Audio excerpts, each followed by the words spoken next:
বছরের প্রথম দিনে সারা দেশের ন্যায় দিনাজপুরের ফুলবাড়ীতে শিশু শ্রেণী, চতুর্থ শ্রেণী ও পঞ্চম শ্রেণীর শিক্ষার্থীদের মাঝে বই বিতরণ ব্যতি রেখে প্রাইমারি অন্যান্য শ্রেণীর সব পর্যায়ে প্রায় ৬৫,৬৯১ শিক্ষার্থী ও মাধ্যমিক পর্যায়ে প্রায় ১৩,০০০ শিক্ষার্থীদের মাঝে নতুন বছরের বই বিতরণ করা হয়েছে। বুধবার ১ জানুয়ারি সকাল ১১টায় উপজেলার ফুলবাড়ী বাংলা সরকারি প্রাথমিক বিদ্যালয়ের প্রধান শিক্ষক শরীফা আক্তার লাকি তার বিদ্যালয়ের শিক্ষকদের সাথে নিয়ে শিক্ষার্থীদের মাঝে নতুন বই তুলে দেন। এছাড়া একই সময় উপজেলার ফুলবাড়ী গোলাম মোস্তফা জি.এম. পাইলট উচ্চ বিদ্যালয়সহ প্রাথমিক পর্যায়ে ১৫৩টি বিদ্যালয় ও মাধ্যমিক পর্যায়ে ৬২টি শিক্ষা প্রতিষ্ঠানে একযোগে নতুন বছরের পাঠ্যপুস্তক বিতরণ করা হয়।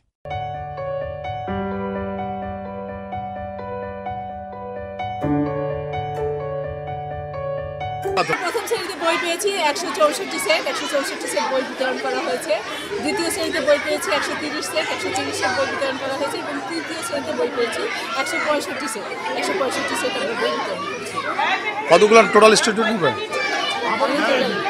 আপাতত পেয়েছি